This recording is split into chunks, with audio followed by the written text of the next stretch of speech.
चलिए आज हम पढ़ते हैं बीएससी फाइनल ईयर का यूनिट 3 से related structure of analytic function या विश्लेषिक फलनों की संरचना किस तरीके से होती है उसके बारे में।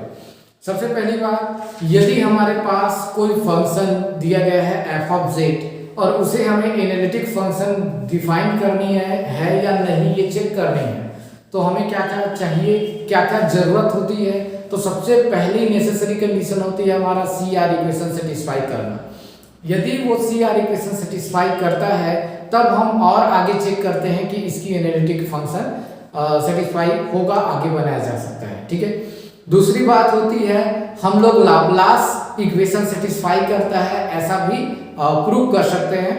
यदि सी आर इक्वेशन सेटिस्फाई करता है और साथ ही लाप्लास इक्वेशन सेटिस्फाई करता है तो वो एनालिटिक हो जाएगा। ठीक है।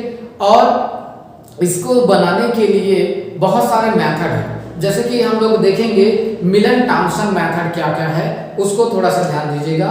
मिलन थॉम्सन मेथड किसे कहा जाता है और किस तरीके से ये इसको यूज करना है हमें, है ना। तो सबसे पहले आपको क्या दिया रहेगा, एफ ऑफ जेड दिया रहेगा और एफ ऑफ जेड जो है वो कुछ इस तरीके से रहेगी। F of Z is equal to U plus I V दिया रहेगा। और दूसरी बात, आपको x की वैल्यू पता है 1/2 जेड प्लस जेड बार होती है, वैसे ही y की वैल्यू आपको पता है 1/2 आई जेड माइनस जेड बार होती है, ये वैल्यू होती है। अब हमें क्या करनी होती है कि यदि हम इसके बारे में बात करें कि u और v जो है वो क्या है, x का और y का फंक्शन है, तो हम इसको कुछ इस तरीके से भी लिख सकते हैं, ux(y) प्लस i vxy लिख सकते हैं। तो x की वैल्यू आप पुट करेंगे और y की वैल्यू आप पुट करेंगे तो कुछ आपको इस तरीके से दिखाई देगा, u z plus Z bar upon 2 और y की वैल्यू आप पुट करें तो आप लिखेंगे z minus Z bar upon 2i, ये हो गया। फिर आप लिखेंगे v और इस वैल्यू में लिखेंगे z plus Z bar upon 2, फिर आप लिखेंगे z minus Z bar upon 2i, ऐसे लिखेंगे। और ये हुआ f ऑफ z की वैल्यू और ये मैं बता रहा हूं आपको मिलन थॉम्सन मेथड। ठीक है, तो मिलन थॉम्सन मेथड। ठीक है, तो इस मेथड के हिसाब से आपको सॉल्व करनी है और कैसे सॉल्व करनी है उसमें ध्यान देना। मिलन थॉम्सन मेथड है ये। और देखिए ध्यान दीजिएगा, z इज इक्वल टू आप क्या रखते हैं, यदि z बार वैल्यू पुट करते हैं तो क्या मिलता है उस पे ध्यान दीजिएगा। z इज इक्वल टू यदि हम z बार पुट करते हैं तो हमें मिलेगा f of z is equal to u, ये value z is equal to z bar, मतलब z बार की जगह हम z रख रहे हैं तो 2z आएगा और 2 कट जाएगा तो z बस मिलेगा यहाँ पे और ये वैल्यू 0 हो जाएगी। फिर i लिखोगे, v लिखोगे, ये वैल्यू z और ये वैल्यू आपको 0 मिल जाएगी। तो कुछ इस तरीके से f ऑफ z की वैल्यू आपको मिलेगा जब हम z को z बार के रूप में रिप्लेस करेंगे तब, है ना। तो मिलन थॉम्सन मेथड में ये चीज आपको मिलेगा। दूसरी बात ये है कि जब हम डेरिवेटिव फाइंड करें जिसको हम बोलेंगे f डैश z, तो किस तरीके से रिप्रेजेंट कर सकते हैं, f dash z is equal to यदि मैं x के रिस्पेक्ट में डेरिवेटिव करता हूं तो del u del x plus i del v del x कुछ इस तरीके से लिख सकते हैं। यदि हम कॉची रीमान इक्वेशन का फॉलो करें तो हम इसी को लिख सकते हैं डेल u डेल x जो है उसको आप डेल x ही रखें और जो v वाला है उसको आप चेंज करें तो डेल u डेल y मिलेगा, क्योंकि आपको पता है कि u y is equal to होता है माइनस vx, तो vx इज इक्वल टू होगा माइनस u y, है ना। तो यहाँ पे मैंने vx की जो वैल्यू है वो u y लिखा हुआ है, इसका मतलब डेल u डेल y लिखा हुआ है। ठीक है, ताकि मैं u के फॉर्म में रिप्रेजेंट कर सकता हूँ। तो इसकी डेरिवेटिव जो होगा वो u के फॉर्म में कुछ इस तरीके से दिखाई देगा। अब हमें क्या करनी है, मिलन थॉम्सन मेथड में हम इस वैल्यू को हम कोई अनदर फंक्शन मानेंगे, जैसे कि phi1 मान लेंगे। इसको क्या मान लेंगे, phi1 जो x और y का फंक्शन रहेगा और दूसरा जो फंक्शन रहेगा उसको हम phi2 मान लेंगे। ठीक है। जैसे इसको मैं phi1 और इसको phi2 वैल्यू मानता हूं तो मेरे को f डैश z की वैल्यू मिल जाएगी, इसकी वैल्यू phi1 xy और माइनस i इसकी वैल्यू phi2 xy मिल जाएगी। ठीक है। तो ऐसा मिलने के बाद आप ध्यान दें कि वापस यदि आप इस z की वैल्यू आप चेक करें तो x z बार रखते हैं तो x की जगह में आपको z लिखना पड़ेगा, y के स्थान पे 0 लिखना पड़ेगा, मतलब इसी फॉर्म का यूज करोगे यहाँ पे। तो ये वैल्यू आपको क्या मिल जाएगी कि phi1 z0 और minus i phi2 z0 z और 0 ऐसे लिखोगे, है ना। तो x की जगह में आप z लिखेंगे, y की जगह में 0 लिखेंगे। ऐसा क्यों करना है उस पर थोड़ा ध्यान दिया जाए तो हमें इस फॉर्मूले का यूज करते हुए हमें या तो u दिया है तो v की वैल्यू फाइंड करनी है, या v दिया है तो u की वैल्यू फाइंड करनी है, या फिर हम यदि एक साथ इस वैल्यू को पुट कर दें तो सीधा हमें f डैश z की वैल्यू मिल जाएगी।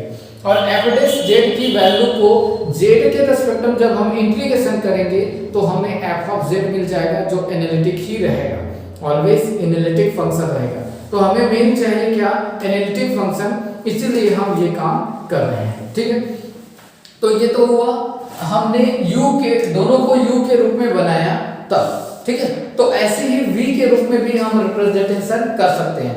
यदि हमें क्वेश्चन में u के स्थान पे v लिखा गया हो तो हम इसे v में भी चेंज कर सकते हैं। देखिए यदि मैं v में चेंज करता तो क्या लिखा था यहाँ पे, ये del u upon del x के जगह में del v upon del y लिखता। यहाँ पे क्या लिखता, ध्यान दो, CR इक्वेशन में हमने पढ़ा है ux is equal to V Y, ux is equal to V Y इसको लिखता तो f dash z is equal to आपको मिलता डेल v डेल y, और यहाँ पे आपका ये v के रूप में ही रिप्रेजेंट रहता है ना। तो आपको कुछ इस तरीके से वैल्यू मिलेगा। अब मिलने के बाद ध्यान दिया जाए तो y वाला जो वैल्यू है, y के रिस्पेक्ट में जो डिफरेंशिएशन है वो फर्स्ट फंक्शन बनता है। जैसे कि यहाँ पे phi1 वाला जो है वो x के रिस्पेक्ट में है, जबकि यहाँ पे psi1 जिसको मैं अलग कुछ फंक्शन के रूप में रिप्रेजेंट करूंगा उसको मैं लिखूंगा psi1 xy लिखूंगा, और ये जो psi1 xy है ये y वाले का वैल्यू मिलेगा। किसका वैल्यू मिलेगा, y की वैल्यू मिलेगा। तो यहाँ y के रिस्पेक्ट में डिफरेंशिएशन की वैल्यू होगी तो डेल v डेल y की जगह में आप लिखेंगे psi1 xy, फिर आप लिखेंगे i, फिर psi2 लिखेंगे xy।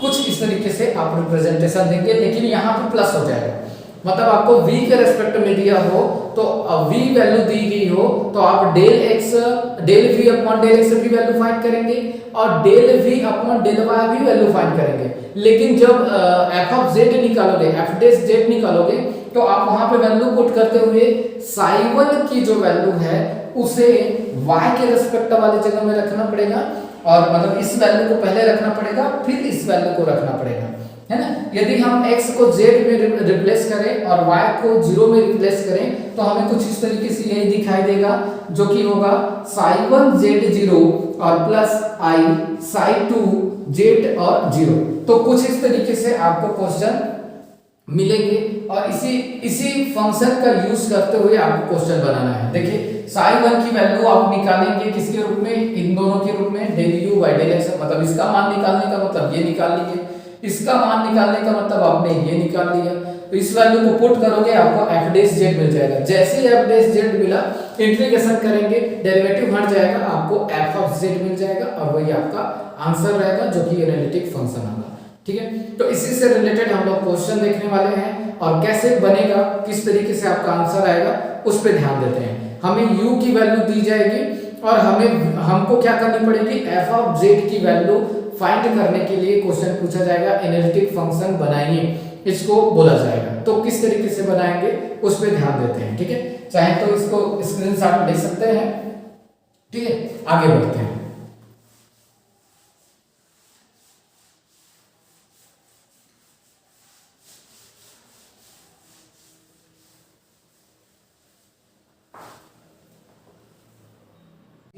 और एनालिटिक फंक्शन बनाइए ऐसा क्वेश्चन पूछा गया है। ठीक है, तो u की वैल्यू दी गई है और आपको फाइंड करना है किसका मान, एफ ऑफ जेड का मान फाइंड करना है।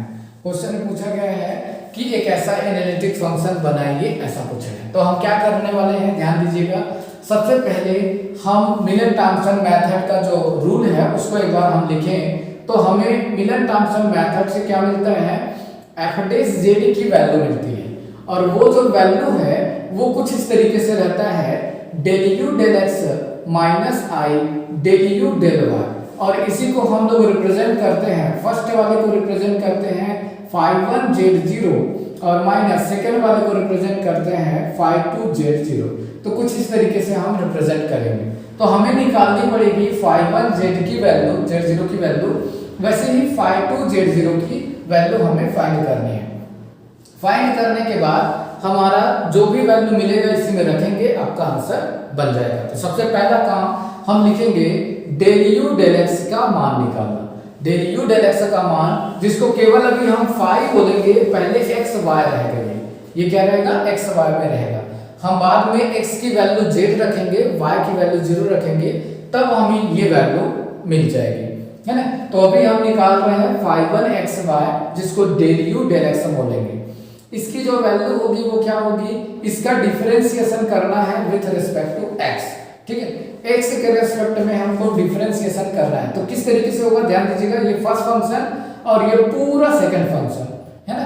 तो हम क्या करेंगे, फर्स्ट फंक्शन को लिख लीजिए, सेकंड का डिफरेंशिएशन करने वाले हैं, ठीक है। तो डेल बाय डेल एक्स और कुछ इस तरीके से लिखते हैं x square minus Y square cos y और plus 2x y sine y. ये हो गया हमारा सेकंड फंक्शन का डिफरेंशिएशन कंप्लीट। फिर हम लिखेंगे सेकंड फंक्शन को सेम टू सेम लिख लीजिए और फर्स्ट फंक्शन का डिफरेंशिएशन करिए। तो फर्स्ट फंक्शन का हम डिफरेंशिएशन करने वाले हैं, ठीक है। तो यहाँ पे होगा, और फर्स्ट फंक्शन कौन है, तो डेल बाय डेल एक्स और e to the power minus X होगा सेकंड फर्स्ट फंक्शन, ठीक है। अब डिफरेंशिएशन करके देखते हैं क्या वैल्यू मिलती है, समझ में आएगा। ये वैल्यू है e to the power minus X. अब इसका डिफरेंशिएशन करेंगे, क्या है देखिए, x का डिफरेंशिएशन होगा तो 2x, ठीक है। y का डिफरेंशिएशन तो 0 हो जाएगा क्योंकि आपको x के रेस्पेक्ट में करना है। और ये वैल्यू तो कांस्टेंट है तो कांस्टेंट ही रहेगा, ठीक है। फिर यहाँ पे आए तो x की वैल्यू डिफरेंशिएशन बस करनी है तो x का 1 हो जाएगा, बाकी सब सेम रहेगा कांस्टेंट की वजह से, ठीक है। तो ये वैल्यू आपको मिल जाएगी, ठीक है। x का डिफरेंशिएशन 1, बाकी सेम। यहाँ भी x का डिफरेंशिएशन 2x, y वाला 0, बट इसका cos कांस्टेंट की वजह से। और यहाँ पे जैसा है वैसे लिखिए इसको, x स्क्वायर वाई स्क्वायर, फिर हम लिखेंगे cos y, फिर लिखेंगे 2xy sin y, और इसका जब डिफरेंशिएशन करेंगे तो e की पावर माइनस x और माइनस और आएगा। तो यहाँ पे मैं माइनस को रिप्रेजेंट कर देता हूँ, ठीक है, प्लस की जगह में माइनस है। तो ये हो गया हमारा फाई वन एक्स वाई की वैल्यू, या फिर आप चाहो तो लिख सकते हो इसको, हाँ, फाई वन एक्स वाई की वैल्यू हो गया और डेल यू डेल एक्स की वैल्यू अभी मिल चुका है ना। सेम हमें क्या फाइंड करनी है, डेल यू डेल वाई की वैल्यू भी हमें फाइंड करनी है, जिसको हम बोलेंगे फाई टू एक्स वाई बोलेंगे, फाई टू एक्स वाई कहेंगे। तो फाई टू एक्स वाई क्या मिलेगा, बस हमको डिफरेंशिएशन करनी है इसी का y के रेस्पेक्ट में डिफरेंशिएशन। तो ये तो कांस्टेंट है, यदि y के रेस्पेक्ट में डिफरेंशिएशन करता हूं तो ये वैल्यू कांस्टेंट हो जाएगा, है ना। तो e to the power x constant होगा और आपका जो डिफरेंशिएशन होगा ये फर्स्ट फंक्शन, ये सेकंड फंक्शन होगा, ठीक है। तो इन दोनों में फर्स्ट सेकंड फंक्शन बन जाएगा। तो फर्स्ट फंक्शन होगा x square minus Y square, cos का डिफरेंशिएशन माइनस sin y, फिर आप cos फंक्शन को लिखोगे और इसका डिफरेंशिएशन 0 माइनस 2y, ठीक है। यहाँ पे पहुंचेंगे तो यहाँ पे हमें मिलेगा y का रेस्पेक्ट में डिफरेंशिएशन होगा तो यहाँ भी फर्स्ट सेकंड फंक्शन लगेगा। y जो है फर्स्ट फंक्शन, sin जो है सेकंड फंक्शन। तो y को फर्स्ट फंक्शन ले लो, sin का डिफरेंशिएशन cos, फिर आप लिखेंगे sin y लिखोगे और y का डिफरेंशिएशन 1, ठीक है। तो यहाँ पे आपको मिलेगा sin y, ठीक। तो ये कंप्लीट होता है, इसका डिफरेंशिएशन कंप्लीट होता है और कहीं तो नहीं आएगा, ठीक। इतना वैल्यू हमें मिलेगा। अब हमें मेन क्या चाहिए, हमें चाहिए phi1z0 चाहिए, phi1z0 चाहिए। तो हम x के स्थान पे क्या रखने वाले हैं, z रखने वाले हैं, और y के स्थान पे 0 पुट करने वाले हैं। तो यहाँ पे हम लिखेंगे phi1z0 इज इक्वल टू, जहां जहां x है वहां वहां आपको इस phi1 वाले में क्या रखनी है, z, और जहां जहां y है वहां वहां 0 रखनी है। तो वैल्यू पुट करते हैं, आंसर दिखेगा। ये हम लिखेंगे e के पावर में माइनस z, यहाँ पे है ना, e के पावर में माइनस z 2z, और cos 0 हो जाएगा, y की वैल्यू 0 पुट करूंगा तो cos 0 का मान 1, तो बस इतना ही मिलेगा। फिर यहाँ पे ये वैल्यू 0 होगा, y की वजह से 0, मतलब ये पूरा 0, ठीक। फिर यहाँ पहुंचेंगे, यहाँ पे आप ये वैल्यू कंप्लीट, फिर माइनस लिखे, यहाँ पे लिखेंगे z स्क्वायर, ये वैल्यू 0, cos 0 का मान 1, ठीक है। फिर लिखेंगे y की वैल्यू की वजह से पूरा 0, बाहर में बचेगा e to the power minus z। अब e to the power minus z बाहर है, दोनों में सेम है, तो e to the power minus z बाहर, 2z माइनस z स्क्वायर, आपको ये मिल जाएगा phi1z0 का मान, है ना। ऐसे ही हमें निकालनी है phi2z0 की वैल्यू। phi2z0 की वैल्यू कैसे फाइंड कर सकते हैं, बस x की जगह में आपको z लिखना है, y की जगह में 0 लिखना है। phi2 वाले में ये phi2 है ना, इसमें यदि मैं रखता हूं तो e to the power z लिखूंगा। देखिए sin y की वजह से पूरा 0 बन जाएगा, ठीक है। यहाँ पे cos y की वजह से, इसके मल्टीप्लाई की वजह से ये भी 0 बन जाएगा, ठीक है। फिर यहाँ पे देखो y की वजह से ये दोनों टर्म्स 0 हो जाएगा, फिर यहाँ sin की वजह से ये पूरा टर्म्स 0 हो जाएगा, तो कुल मिला के आपको क्या मिलेगा, 0 मिलेगा। तो phi2z0 0 वैल्यू मिल जाएगी। अब इस इतना मिलने के बाद हमें क्या करनी है, phi1z0 की वैल्यू और phi2z0 की वैल्यू इस इक्वेशन में रख देनी है, इसका नाम दे देना है इक्वेशन नंबर 1। इसी इक्वेशन नंबर 1 में पुट करेंगे और ये मिलेगा हमारा f'z, ठीक है, f'z मिलेगा। और f' का हम इंटीग्रेशन करेंगे, जैसे इंटीग्रेशन करेंगे और इंटीग्रेशन करने के बाद जो मिलेगा वो फंक्शन हमारा क्या रहेगा, एनालिटिक फंक्शन रहेगा, और वही हमारा क्या रहेगा, f मिलेगा, वही हमारा क्या रहेगा, f रहेगा। तो चेक करते हैं किस तरीके से इसका आंसर आगे मिलेगा।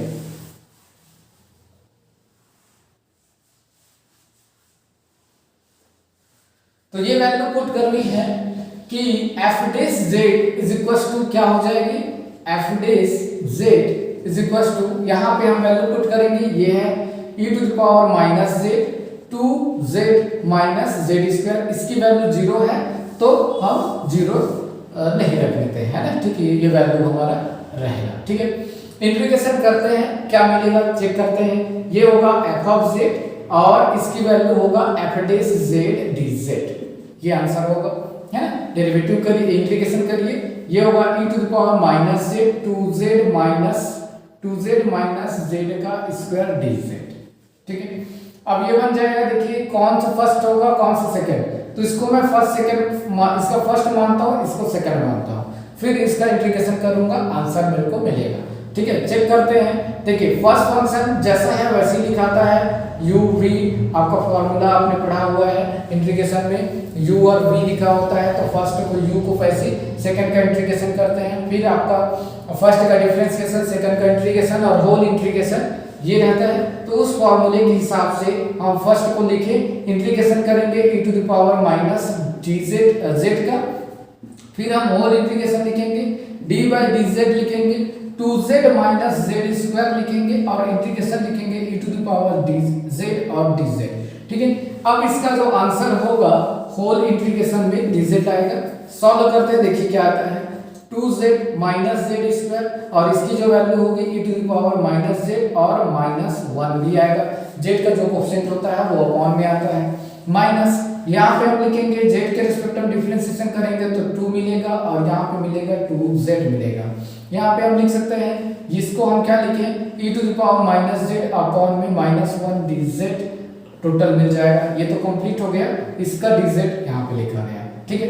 अब ये फिर बन जाएगा, माइनस को मैं इधर लाके प्लस कर सकता हूँ, ये फर्स्ट फंक्शन हो गया, ये सेकंड फंक्शन और होगा। तो ये तो वैल्यू कंप्लीट है। इसको हम सॉल्व करें तो जेड स्क्वायर को मैं पहले लिखूंगा positive minus minus minus plus करके, और ये वैल्यू आपका 2z मिल जाएगा, और e to the power minus z, minus minus ये दोनों प्लस हो जाएगा, और ये फर्स्ट फंक्शन सेकंड फंक्शन होगा। तो फर्स्ट फंक्शन हम फिर लिखेंगे 2 और माइनस 2z, फिर इंटीग्रेशन करेंगे e to the power z का, तो e to the power minus z और माइनस 1 ही आएगा, फिर माइनस लिखेंगे, इंटीग्रेशन करेंगे, और फर्स्ट का डिफरेंशिएशन, तो इसका डिफरेंशिएशन होगा 0 माइनस 2, और इसकी जो इंटीग्रेशन होगा फिर आपको e to the power minus z और माइनस 1 आएगा, dz लिखोगे। ठीक है, अब देखिए ये जो माइनस और ये माइनस जो है वो प्लस होगा। अब वैल्यू चेक करते हैं, आपको आंसर मिलते जाएगा। ठीक है, तो